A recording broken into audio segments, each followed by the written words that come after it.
Hello दोस्तों, स्वागत करते हैं आपका एक बार फिर से अपने YouTube चैनल आरके क्लासेज में। दोस्तों हम यहाँ पे एक ऐसा टॉपिक लेके आए हैं जिसको दोस्तों आप लोग कॉम्प्लेक्स कह सकते हैं, क्योंकि यह दोस्तों केवल आपका इंटर लेवल के लिए ही नहीं, ये 9 to 12 या आगे चल के जो कॉम्पिटिटिव एग्जामिनेशन होते हैं दोस्तों सभी में उपयोग किया जाने वाला या सभी में पूछा जाने वाला टॉपिक है। ठीक है, बहुत ही यानी कि इसको हम कह सकते हैं सदाबहार टॉपिक है। तो बहुत ही इंपॉर्टेंट आपका ये टॉपिक है जिसके विषय में हम यहाँ पे डीपली आज बात करने वाले हैं।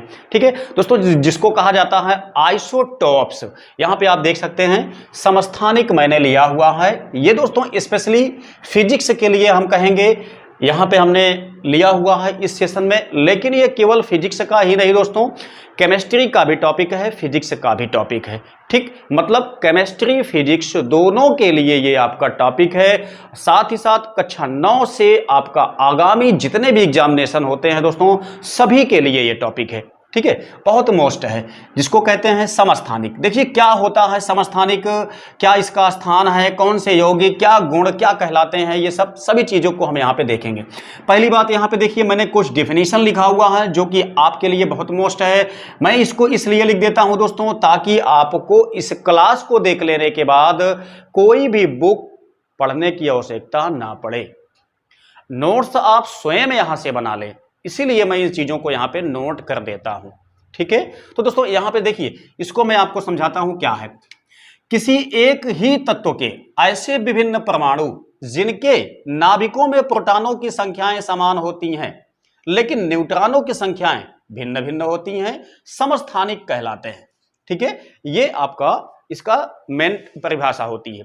तो अगर हम बात को समझते हैं डिफिनीशन के अनुसार, तब क्या पाएंगे, कोई भी पदार्थ है दोस्तों, अगर उसके विभिन्न टाइप के परमाणु खोजे जाते हैं, जैसे एग्जांपल लेते हैं, नाइट्रोजन होता है, कार्बन होता है, ऑक्सीजन होता है, या दोस्तों आपका हाइड्रोजन होता है।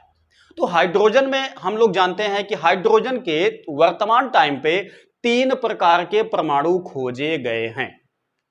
ठीक है, तो 3 प्रकार के परमाणु कैसे खोजे गए हैं ध्यान दीजिए। एक होता है 1H1, एक होता है 1H2, एक होता है 1H3।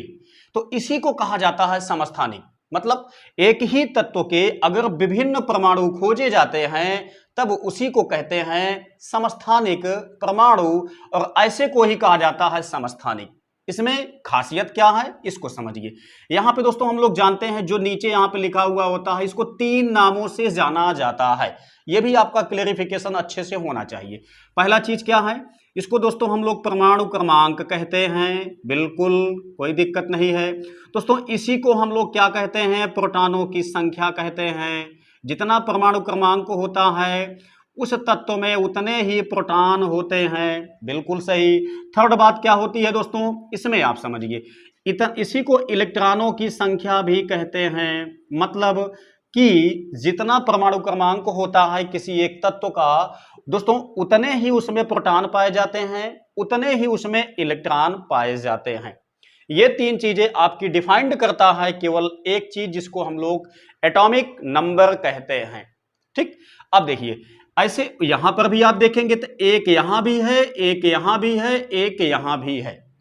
तो सभी में हाइड्रोजन के 3 परमाणु खोजे गए हैं। मतलब इसका यह हुआ कि हाइड्रोजन आपका 3 प्रकार का होता है।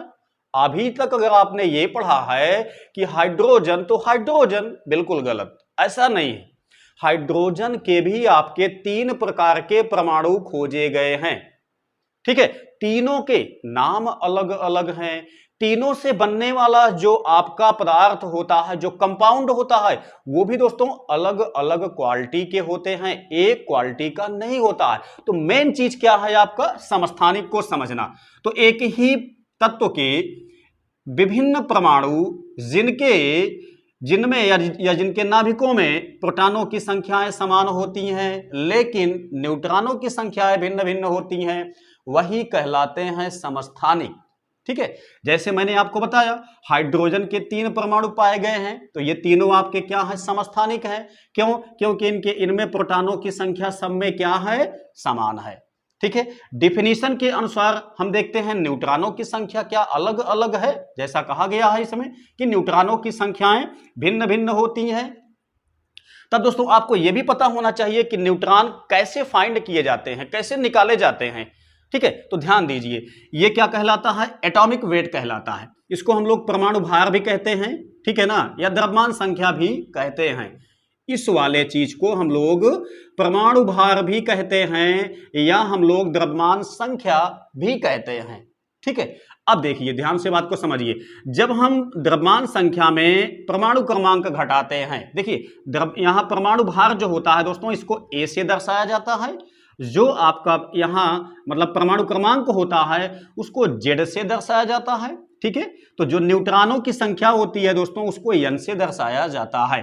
तो ये एक कॉम्बिनेशन होता है, एक सूत्र आपका बन के आता है, यानी कि द्रव्यमान संख्या इज इक्वल परमाणु क्रमांक प्लस न्यूट्रॉनों की संख्या। ठीक है, तो अब देखिए A का मान यहां पे कितना है, 1 है। ठीक, देखिए हमको क्या निकालना है, न्यूट्रॉनों की संख्या निकालना है। तो हम पहले इस सूत्र को मॉडिफाई करते हैं, N को बचाएंगे, Z को इस साइड में ले आएंगे तो A माइनस Z हो गया। ठीक है, न्यूट्रॉन हमको निकालना है। देखिए इस वाले में न्यूट्रॉन कितना है, A का मान कितना है 1 माइनस Z का मान कितना है 1, हम घटाएंगे दोस्तों कितना मिलेगा, 0 मिलेगा। ठीक, तो इस वाले में न्यूट्रॉनों की संख्या 0 आ गई। ऐसे ही जब इसमें देखते हैं तो यहां पे देखिए N इज इक्वल, ये आपका हो गया A का मान 2 आ गया, माइनस यहां पे देखिए ये हो गया किसका, Z का मान, यहां पे आप निकालेंगे तो 1 आ जाएगा। इस वाले में न्यूट्रॉनों की संख्या 0 पाई गई, इस वाले में न्यूट्रॉनों की संख्या 1 पाई गई। इस वाले में आप घटा के देखिए 3 में से 1 गए, कितना मिलेगा, 2 मिलेगा। ठीक, तो ये आपका अलग अलग देखिए न्यूट्रॉन की संख्या यहां पे 0 है, इसमें 1 है, इसमें 2 है, लेकिन सभी में प्रोटॉनों की संख्या क्या है, समान है। प्रोटॉनों की संख्या आपकी चेंज नहीं है। तो ऐसे सभी पदार्थ यानी एक ही तत्व के होंगे, एक ही तत्व के विभिन्न परमाणु जिनमें प्रोटॉनों की संख्या समान हो लेकिन न्यूट्रॉनों की संख्या भिन्न भिन्न हो, वो कहलाते हैं आपके समस्थानिक। ठीक है, देखिए इनका जैसे हमने बताया इनका क्वालिटी भी मतलब कि इनका क्वालिटी भी अलग अलग होती है दोस्तों। पहला वाला जो आपका हाइड्रोजन होता है इसको कहा जाता है प्रोटियम। ठीक है, और जो सेकंड वाला हाइड्रोजन होता है दोस्तों इसको कहा जाता है ड्यूटेरियम।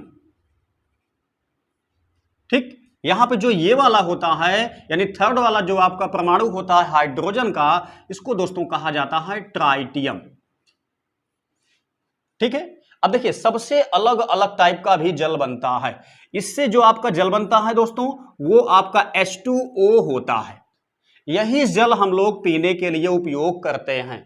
लेकिन ये जो आपका होता है दोस्तों इसको भारी जल कहते हैं, इसको D से दर्शाया जाता है। तो ये आपका होता है D2O, यानी कि इसको भारी जल कहा जाता है, जिसको नाभिकीय रिएक्टर में मंदक के रूप में इस्तेमाल किया जाता है। मंदक का मतलब क्या हुआ, हम लोग जानते हैं कि परमाणु रिएक्टर में क्या होता है, नाभिकीय विखंडन की क्रिया से उसमें ऊर्जा का उत्पादन किया जाता है जिससे कि बिजली बनाई जाती है। ठीक है ना, तो नाभिकीय विखंडन की क्रिया में न्यूट्रॉन भाग लेते हैं, तो न्यूट्रॉनों की गति को मंद करने के लिए, न्यूट्रॉनों की गति को रोकने के लिए यहां पे भारी जल का उपयोग किया जाता है, उसी को कहा जाता है मंदक के रूप में।